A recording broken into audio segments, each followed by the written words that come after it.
Mantan legislator dari fraksi P3 dituntut 8 bulan penjara dan denda 3 juta rupiah oleh Jaksa Penuntut Umum dalam sidang lanjutan kasus pelanggaran pemilu kada Black Campaign 2020. Namun hal tersebut tidak membuat kuasa hukumnya risau. Pasalnya, hal itu sudah menjadi hak dari Jaksa Penuntut Umum. Dikatakan kuasa hukum terdakwa Siswanto Sarjana Hukum bahwa apa yang dituduhkan kepada kliennya tersebut tidak berdasar dan lebih pada nuansa politik. Tuduhan tersebut terkesan hanya ingin memasukkan Beni ke dalam penjara, karena kliennya bukanlah juru kampanye dari tim pemenangan salah satu paslon, begitu juga tim kampanye relawan atau partai lainnya. Hal tersebut bisa dilihat di lembaga KPU sebagai lembaga resmi dan satu-satunya yang kompeten menentukan apakah kliennya terdaftar sebagai juru kampanye sebagaimana yang tercatat di KPU.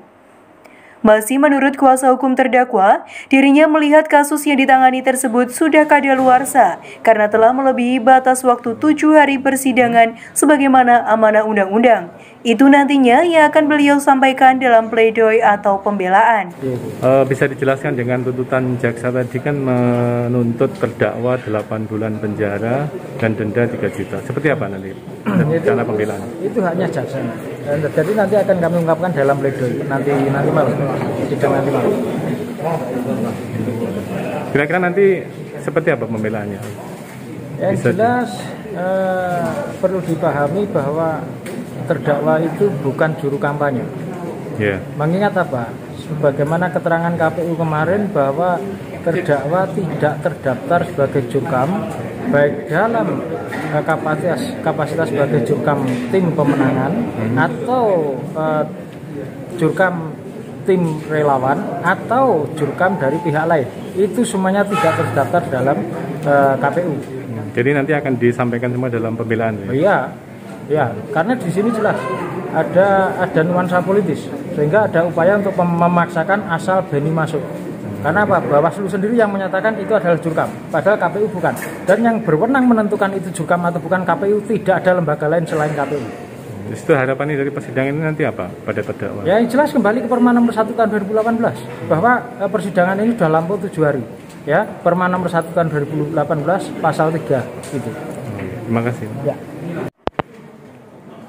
Berbeda dengan alasan yang dipakai Jaksa Penuntut Umum, Irawan Sarjana Hukum menganggap apakah kasus ini kadaluarsa atau tidak hanya majelis hakim yang akan memutuskan. Namun buktinya, hingga saat ini sidang masih berjalan terus. Begitu juga dengan apakah terdakwa terdaftar atau tidak sebagai juru kampanye di KPU, karena di pasal 69 huruf B jelas menyebut bahwa setiap orang bisa menjadi juru kampanye untuk siapa saja sejak masuk waktu kampanye. Yang pertama saya ingin mengatakan untuk kadaluarsa itu adalah kewenangan hakim.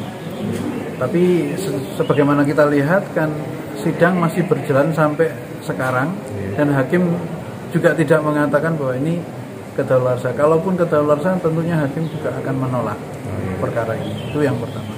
Terus yang kedua menyangkut komentar atau keterangan bahwa yang terdakwa bukanlah orang yang bukan tim dari juru kampanye. Ingat di dalam pasal yang kita sangkakan di pasal 69 huruf B itu dikatakan unsur setiap orang. Jadi di situ setiap orang yang berada dalam masa kampanye setelah tanggal 26 September ya.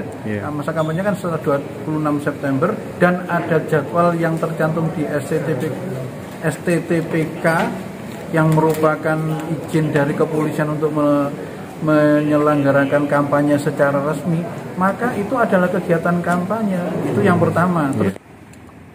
Dari Ponorogo, Jawa Timur, Sial Indonesia melaporkan.